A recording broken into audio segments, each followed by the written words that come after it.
So today we shall discuss about trans resistance gain with feedback. So let us consider the basic diagram here. Here, okay. So here what we have, this is X. So we also call this, before that we also call this as shunt and shunt feedback. So shunt and shunt feedback means, look at the output. We are taking the output across the load, and here we are connecting the output, input, that is the feedback at the input across the resistance RS. Okay, so that is how we draw the circuit. Shunt and shunt means what? We are sampling the shunt and providing the same to the input. So that is known as shunt mixing here. So how to analyze this circuitry? So here what we have to do at X, we have to apply KCL. So how to apply KCL? I of S is the input current, I of F and I of I is the outgoing current. So I of S is equal to I of I plus I of F, and we know that gain A is equal to V naught by I.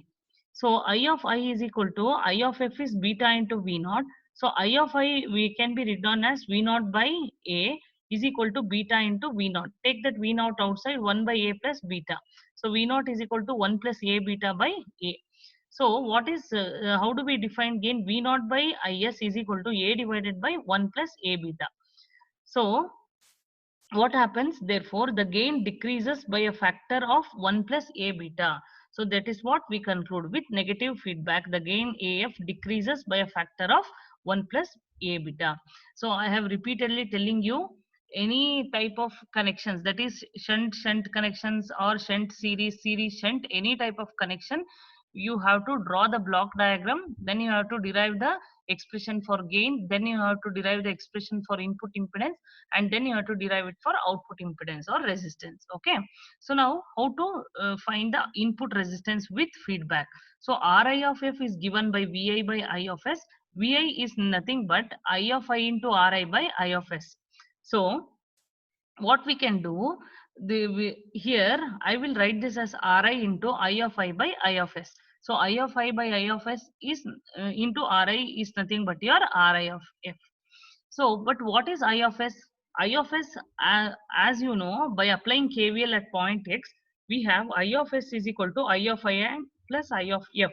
So, where exactly we will get the this equation? I told you, applying KCL at point X. So here I am applying KCL at point X. I of S is the input current. I of I and I of F are the two outgoing currents. Okay. So I of S is equal to I of I plus I of F, which is equal to I of I plus I of F is nothing but beta into V naught. Okay. So now what I will do, I of S write as it is. I of S write as it is. So this is your I of I plus I of is nothing but A beta into I of I. So next, what you have to do, take I suffix I outside and into 1 plus A beta. So Ri of F, which is nothing but Ri, you write this R of I as it is. I of I by I of S is nothing but, okay, you can write like this, I of I by I of S, or I of S by I of I is nothing but I of I into divided by I of I into 1 plus beta. Therefore, your this I of I and I of I will get cancelled. So your Ri of F is equal to Ri divided by 1 plus A beta. So from this, what you can conclude, the input resistance decreases by a factor of 1 plus A beta with negative feedback. Okay. So next, how to find the output resistance with feedback? So to find the output resistance, we have to consider the output part of the circuitry. Okay, if we consider the output of the circuitry, part of the circuitry, we have to consider this. So what we are doing here, so first the rule to find the output impedance is, first if there is a current source or an voltage source, we have to short circuit. Okay, so what we have to do here, let me let me uh, make I of S equal to 0. So let and apply KVL to the outer loop. If we apply KVL to the outer loop, we have V naught minus I naught into R naught minus A of A into I of I equal to 0. But I of I is equal to minus I of F. Okay. So then what is I of F? Is this nothing but minus beta into V naught. So we have V naught minus I naught into R naught plus A beta into V naught equal to 0. So take V naught outside, you will be left out with 1 plus A beta, which is equal to I naught by R naught. So R naught of F is equal to V naught by I naught. So if you bring this I naught to the denominator, you will be left out with R naught divided by 1 plus A beta. So from this, what you can conclude, resistance with feedback, the output impedance with feedback decreases by a factor of 1 plus A beta with negative feedback. Very, very important. Okay. So today, next topic, we shall start with output stage and power amplifiers. So from today onwards, we are starting with the new topic, that is the power amplifiers. So basically, the power amplifiers are classified as class A, class B, class AB, class C, and tuned amplifiers. So these are the different types of power amplifiers. Okay. So the very important function of the output stage, where do we going to use this power amplifier, means we are using this power amplifier at the output stage. Why do we use that? In order to provide the low output resistance. Okay. So that it can, if the resistance is low, it can completely deliver the output signal to the load without the loss of gain. Okay. So the output stage is the final stage of the amplifier. It usually deals with large signals. Okay. Now, how do we classify the output stages? So output stages are classified based on the collector current waveform. Very, very important. So what is collector current waveform? It is nothing but the output waveform. That is output current waveform. So they are classified based on the different types of classifications are class A, class B, class AB, and class C. These are the different classification. So let us discuss about class A stage. Okay. So if the current IC is greater than the amplitude of the signal current. Okay. So signal current, if I give the input voltage as V of S, that corresponding current is represented as I of S. So the output current is the collector current. So if that collector current is greater than the signal current, the transistor conduct for the entire cycle of the input signal. So we can also say that the Q point is exactly at the center of the load line. So here, how to draw this? See, VC and IC are the two axes you have to take, because we have to plot this for the output. Okay. So for the output voltage and the current axis is I of C and VCE. So if we draw the load line here, if the Q point which is present exactly at the center of the load line here, so what we are doing here, if we trace the circuitry, see here, this is the input voltage. If we trace the circuitry, the completely 360 degree phase shift. Okay, so the complete cycle is obtained here. So this is referred to as the class A stage.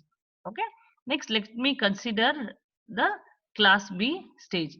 So in class B stage, this is known as the class B stage. So same way you have to take VC and IC. So how do we when do we say it as class B stage? It is biased at 0 DC current, means when the collector current is 0. So thus the transistor conducts only for the half cycle of the input sine wave. Okay. So though you have both positive and negative half cycle, the transistor conducts only for one half of the cycle. The rest is cut off. Okay. So at this time where the Q point is fixed, the Q point is fixed exactly at the cutoff point. Okay. So the next type of amplifier is known as the class AB. So it is an intermediate amplifier between A and B, that is class A and class B, and it is named as class AB. So biasing, in which the biasing of the transistor at a non-zero DC current but much smaller than peak current of the sine wave signal. So here what happens, the conduction angle is 180 degree, that is 180 degree to 360 degree. Finally, the class C amplifier. So the transistor conducts less than half cycle of the input signal, and the conduction angle will be less than 180 degree. So here is the waveform. So this is half cycle more than that. Okay, it is not completely 360, more than 180 but less than 360. Okay, so if you draw this X and Y axis, that is VC and IC and the load line, and if you plot, you will get like this. So where is the Q point? Look here, the Q point is present here. So now what are the applications that are what are the applications mainly? They are mainly employed as an output stage of operation op amps, and there can be and they can be also used as audio power amplifier. So class C amplifiers are usually employed for radio frequency power amplification, example mobile phone radio and TV transmitter. Okay, so let me study one by one. So next we have to derive the expression. So let me derive. So class A output stage. So class A output stage means this is the circuitry. This is the circuitry for class A output stage, in which this is transistor Q1 and this is transistor Q2, and the output of this is connected to the input like this. Okay, and this is the load resistor. Because of the low output resistance, the emitter follower is the most popular class A output stage. Because of its, why it is a very good like why it is more popular means because of its low output resistance. Okay, so the emitter follower Q1 biased with a constant current I. So the emitter follower, that is the Q1, is biased with a constant current I. So how this is biased with a constant current I? How the constant current is obtained? By that is supplied by transistor Q2. Okay, so supplied by transistor Q2, since IE1 is equal to I plus I of L. Okay, so how do you get this IE1? See, this IE1 is equal to I, that is, see here, this is the incoming current and this is the outgoing current, two outgoing currents. So I of E is equal to IL plus I of L. Okay, so the bias current here, usually the bias current must be larger than the negative load current, or else the transistor Q1 will go to the cutoff, and class A operation, class A amplifier operation cannot be maintained. So this is about the class A amplifier. So how to draw the transfer characteristics here? This transfer characteristics is here. So V0 is the output and V1 is the input. Okay, so V0, you know what is V0? V1 minus VBE1, V0 1. Okay, so V0 is equal to V1 minus VBE1, this one. Okay, so how do we get the then what we have to do? Where VBE1 depends on IE and IL. So where is VBE1 here? So VBE1 depends on IE1 and IL. Okay, so if we neglect that VBE1, the linear transfer characteristic curve is as shown in the figure, wherein the output V0 max is equal to VCC minus VCE. Okay, next, in the negative direction, which depends on the current I and RL, the RL, and whereas the V0 minimum is nothing but minus I into RL. So how do you get this V0 minus I into RL? That is, how do you get this V0 minimum? So that is when transistor Q1 turns on. So V0 minimum is equal to, so how do you, we have to substitute this, which is minus VCC plus VCE2 SAT. Okay, so that is when transistor Q2 is in saturation. Okay, so next let us derive the expression for power conversion efficiency. Okay, the efficiency is given by the output power divided by the input power. So the load power is nothing but PL and the supply power is P of S. So let us derive the expression for P of L, that is the load current. So the load current is given by, we have to take the peak value, which is nothing but V0 by root 2 whole square by RL. Okay, so V square by R. So V0 by root 2 square by RL. So if you take the square root, you will get it as V0 square by 2 into RL. So since the transistor Q2 is constant, the power drawn from the negative supply is VCC minus I. So how to find the average current in QL, which is equal to I? So what is the average power drawn from the positive supply? That is, the positive supply is VCC. So let us find the total average supply power. So P of S, that is the supply power, which is given by VCC into I plus VCC. You have to take both the ones. So when you add, you will get it as 2 times VCC into I. So the efficiency is nothing but V0 square by 2 whole square, sorry, 2 into RL by 2 times VCC into I. So if you solve that, you will get it as 1 by 4 V0 square by I RL into VCC. So this 1 by 4, you take it outside. So V0 by IL into RL, this square, I am splitting it. So this is V0 divided by I into RL, and the other one is V naught divided by VCC. So since V naught is very much less than VCC, V naught is less than or equal to I into RL. Okay, and the efficiency is obtained when V naught is equal to VCC, which is equal to I into RL. So efficiency is nothing but 1 by 4 into, so if you solve, if you replace this I into RL by VCC, you will get it and solve 1 by 24 in terms of percentage is 25%. So because of low power generation efficiency, class A is rarely used in high power applications. It is very rarely used in high power applications.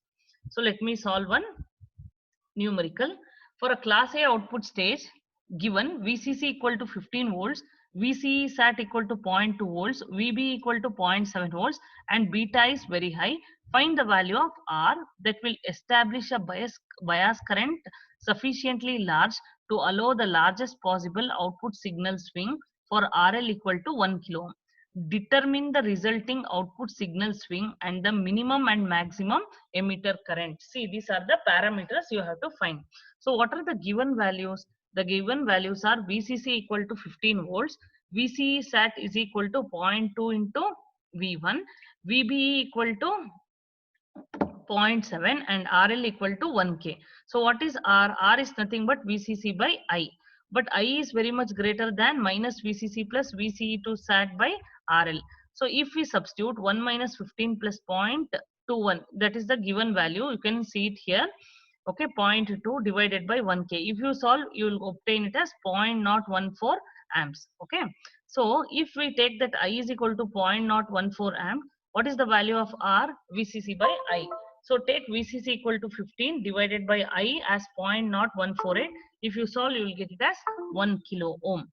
Then how to find V naught max? You know, V naught max is equal to VCC minus VCE sat. So what is the value of VCC? 15 minus what is VCE sat? 0.2. So if you subtract, you will get it as 14.8 volts. So what is V naught minimum? It is nothing but minus VCC plus VCE2 sat. Okay. So it is nothing but minus 14.8 volt. So IE1 is equal to I plus capital IL. IL is equal to V naught by RL. So what is V naught? V naught you have to take the maximum, that is 14.8 by 1K, which is equal to 14.8 milliamps. So IE minimum, as you know, it is class A, it is nothing but 0. So IE max is equal to IL plus small I, which is 0.0148 plus 14.8 milliamps. So if you add, you will get it as 29.6 milliamps. Okay. So this is also one of the important numerical. Let me solve this. Consider a class A emitter follower with VCC equal to 10 volts, I is equal to 100 milliamps, RL equal to 100 ohm. Find the power dissipated in Q1 and Q2 under quiescent condition. Very, very important. That is the output V naught equal to 0 for a sinusoidal output voltage of maximum possible amplitude, neglecting VCE sat. Find the average power dissipation in Q1 and Q2. And also you have to find the load power. So how much is VCC? 10 volts. I is 100 milliamps and RL is equal to 100 ohm. So power dissipation in Q1 and Q2 under quiescent condition is very, very important, which is given. So both are equal, which is equal to VCC into I, that is to be 1 watt. So what is the average power dissipation in Q1 and Q2? V naught square by 2 times RL. So what is V naught? I into RL square by 2L. So that is I square into RL by 2, that is half, 1 by 2 W. And what is P naught of PQ of 2? VCC into I. If we solve, we'll get it as 1 watt. Okay. So load power, how to find the load power? P of L is 1 by 2 V naught square by RL. So substitute and solve. Again, you will get it as 1 by 2 W watt. Okay. So next, the last numerical. For an emitter follower class A output stage, given VCC equal to 10 volts, I is equal to 100 milliamps, RL equal to 100 ohm. If the output voltage is 8 volt peak sinusoid, find the following: power delivered to the load, average power drawn from the supply, power conversion efficiency, ignore the loss in Q3 and R. So we know by formula P of L, we have to find the efficiency.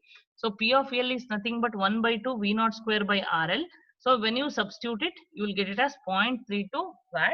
What is P of S? 2 times VCC into I. 2 into 10 into 100 milliamps, that is 2 watt.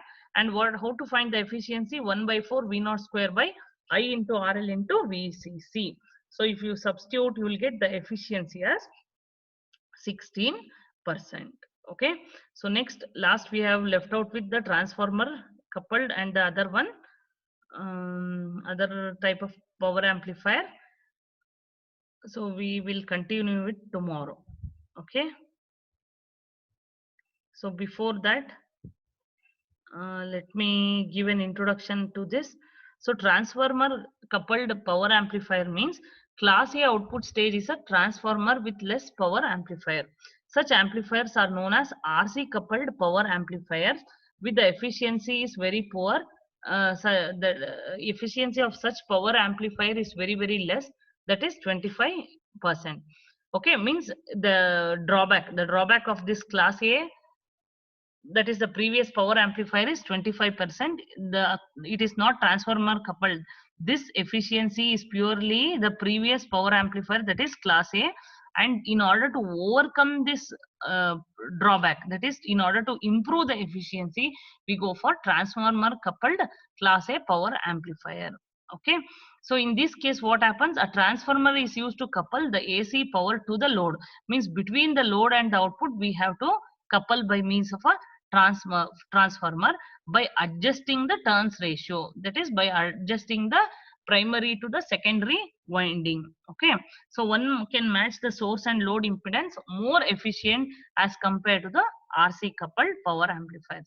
So we know that V1 by V2 equal to N1 by N2 turns ratio, and similarly I1 by I2 is equal to N2 by N1, which is nothing but N1 by N2 is equal to I1 by I2. We can represent this like in this way. Okay, where n of I, that is n2, and sorry, n1 of n2, v1 of v2 and I1 of I2 are the number of turns, voltages and currents respectively. So in the primary or the secondary coil of the transformer, we can relate like this: n1 by n2 square is equal to v1 by v2 into I1 by I2. So if we take like this n1 by n2 square, so we can write it like this: v1 by I2 into I1 by v2. So we can also write it as n1 by n2 square into v2 by I1 equal to v1 by I2. Means just we are transferring the LHS terms to RHS likewise. So what is RL dash? So RL dash is equal to n1 by n2 square into RL. So where RL dash represents the effective load resistance and RL represents the output load resistance. So this is the circuitry of the transformer coupled amplifier. Okay. So here where R1 and R2 are used to bias the transistor Q, and this is the load lines also. The load lines are drawn for ideal condition, assuming that the resistance of the primary winding of the transformer to be 0. So the DC load line is vertical to VGS with the slope. Okay. VC with the slope, while the slope of the AC load line is -1 by RAC. Okay, where R of RAC and AC and the resistance of these are the primary windings. So efficiency of the power amplifier is given by AC power delivered to the load divided by DC power supplied, that is PAC by PDC. So what is PDC? VCC into ICQ. PAC is VRMS into IRMS. What is VRMS? VM by root 2. IRMS is IM by root 2. So how we can, what is VM here? VCC by root 2. IM is nothing but IC by root 2. So if you substitute and solve, you'll get the efficiency as half, that is 50%. So in previous case we were getting the efficiency as 25%. By using transformer coupled, we are increasing the efficiency to 50%. Okay. So now we shall solve one more numerical. So a transformer coupled class A power amplifier supplies power to 80 ohm load connected across the secondary of the step down transformer having the turns ratio 5:1. Determine the maximum power output for a zero signal collector current of 120 milliamps. So RL dash is nothing but N1 by N whole square into RL. So you know N1 by N is 5:1 means it is 5. 5 square into 80 will give 2000 ohm. And what is Imax? Imax is nothing but 2 times IC, and I minimum will be equal to 0. So how to find IRMS? Imax minus Imin by 2 divided by square root of 2. So this is nothing but IC by root 2. So how to find P out of AC? IRMS square into RL dash. So how to find IRMS square? IC by 2 square into RL dash. So if you solve, you will get P out is equal to output power is 14.4 watt. Okay. Okay. Thank you, students. We will continue it tomorrow.